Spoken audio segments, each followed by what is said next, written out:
great many voices all said together. Like the chorus of a song. So Alice hunted among the chessmen on the Thought Alice. table till she had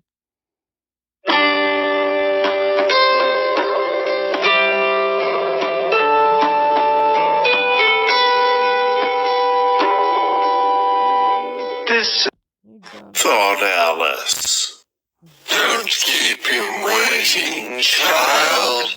Why, his time's worth £1,000 a minute. I'm afraid I haven't got one. Alice said in a frightened tone. There wasn't a ticket office where I came from. And again the chorus of voices went on. There wasn't room for one where she came from. The land there is worth £1,000 an inch. Don't make excuses, said the guard. Scary. We'll go back. Mary. Sounds scary. You should have bought one from the engine driver. And once more the chorus of voices went on with, The man that drives the engine. Why, the smoke alone is worth £1,000 a puff. Alice thought to herself. Then there's no use in speaking. The voices didn't join in this time, as she hadn't spoken, but to her great surprise, they all thought in chorus. I hope you understand what thinking in chorus means, for I must confess that I don't. Better say nothing at all. Language is worth £1,000 a word. I shall dream about £1,000 tonight. I know I shall. Thought Alice. All this time the guard was looking at her, first through a telescope, then through a microscope, and then through an opera glass. At last he said, You're travelling the wrong way. and shut up the window and went away. So young a child, Said the gentleman sitting opposite to her. He was dressed in white paper. not to know which way she's going, even if she doesn't know her own name. A goat that was sitting next to the gentleman in white shut his eyes and said in a loud voice, She ought to know her way to the ticket office, even if she doesn't know her alphabet. There was a beetle sitting next to the goat. It was a very queer carriage full of passengers all together, and as the rule seemed to be that they should all speak in turn, he went on with, She'll have to go back from here as luggage. Alice couldn't see who was sitting beyond the beetle, but a hoarse voice spoke next. Change engines. It said, and was obliged to leave off. It sounds like a horse. Alice thought to herself, and an extremely small voice close to her ear said, You might make a joke on that. Something about horse and horse, you know. Then a very gentle voice in the distance said, She must be labeled Lass with care, you know. and after that other voices went on, What a number of people there are in the carriage. thought Alice, saying, She must go by post, as she's got a head on her. She must be sent as a message by the telegraph. She must drive the train herself the rest of the way. and so on. But the gentleman dressed in white paper leaned forwards and whispered in her ear. Never mind what they all say, my dear, but take a return ticket for every time the train stops. Indeed I shan't. Alice said rather impatiently. I don't belong to this railway journey at all. I was in a wood just now, and I wish I could get back there. You might make a joke on that. Said the little voice close to her ear. Something about you would, if you could, you know. Don't tease so. Said Alice, looking about in vain to see where the voice came from. If you're so anxious to have a joke made, why don't you make one yourself? The little voice sighed deeply. It was very unhappy, evidently, and Alice would have said something pitying to comfort it, If it would only sigh like other people. she thought. But this was such a wonderfully small sigh that she wouldn't have heard it at all if it hadn't come quite close to her ear. The consequence of this was that it tickled her ear very much, and quite took off her thoughts from the unhappiness of the poor little creature. I know you are a friend. The little voice went on. A dear friend. And an old friend. And you won't hurt me, though I am an insect. What kind of insect? Alice inquired, a little anxiously. What she really wanted to know was whether it could sting or not, but she thought this wouldn't be quite a civil question to ask. What, then you don't? The little voice began, when it was drowned by a shrill scream from the engine, and everybody jumped up in alarm, Alice among the rest. The horse, who had put his head out of the window, quietly drew it in and said, It's only a brook we have to jump over. Everybody seemed satisfied with this, though Alice felt a little nervous at the idea of trains jumping at all. However, it'll take us into the fourth square. That's some comfort. She said to herself. In another moment, she felt the carriage rise straight up into the air, and in her fright, she caught at the thing nearest to her hand, which happened to be the goat's beard. But the beard seemed to melt away as she touched it, and she found herself sitting quietly under a tree, while the gnat, for that was the insect she had been talking to, was balancing itself on a twig just over her head, and fanning her with its wings.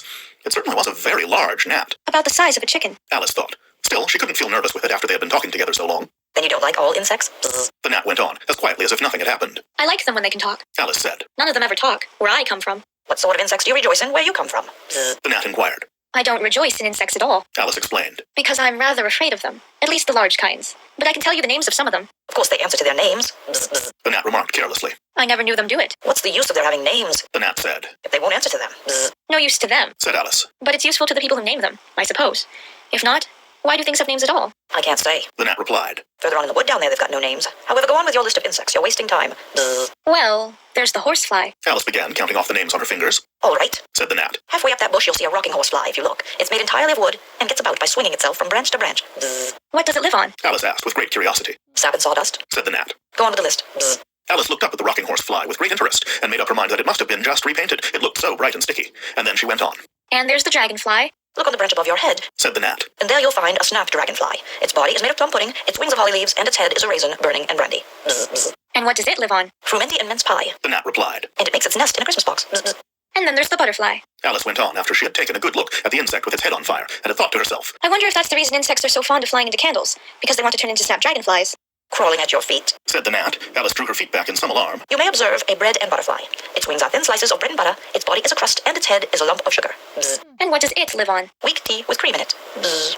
A new difficulty came into Alice's head. Supposing it couldn't find any? She suggested. Then it would die, of course. Bzz. But that must happen very often. Alice remarked thoughtfully.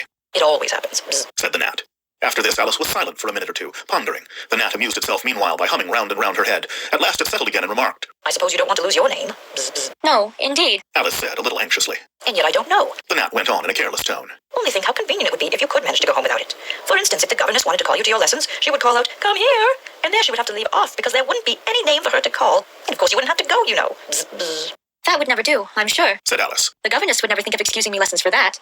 If she couldn't remember my name, she'd call me Miss, as the servants do. Well, if she said miss and didn't say anything more, The gnat remarked. of course you would miss your lessons. That's a joke. I wish you had made it. Bzz. Why do you wish I had made it? Alice asked. It's a very bad one. But the gnat only sighed deeply while 2 large tears came rolling down its cheeks. Oh, bzz. You shouldn't make jokes, Alice said. if it makes you so unhappy. Then came another of those melancholy little sighs. Bzz. And this time the poor gnat really seemed to have sighed itself away, for when Alice looked up, there was nothing whatever to be seen on the twig, and as she was getting quite chilly with sitting still so long, she got up and walked on. She very soon came to an open field with a wood on the other side of it. It looked much darker than the last wood, and Alice felt a little timid about going into it. However, on second thoughts, she made up her mind to go on. For I certainly won't go back. She thought to herself, and this was the only way to the 8th square. This must be the wood, She said thoughtfully to herself. where things have no names. I wonder what'll become of my name when I go in. I shouldn't like to lose it at all, because they'd have to give me another, and it would be almost certain to be an ugly one. But then the fun would be trying to find the creature that had got my old name. That's just like the advertisements, you know, when people lose dogs.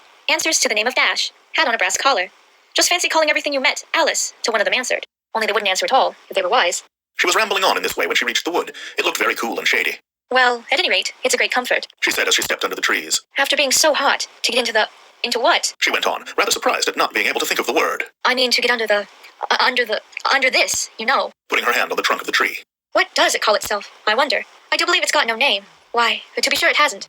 She stood silent for a minute, thinking. Then she suddenly began again. Then it really has happened, after all. And now, who am I? I will remember, if I can. I'm determined to do it. But being determined didn't help much, and all she could say after a great deal of puzzling was, Then he went up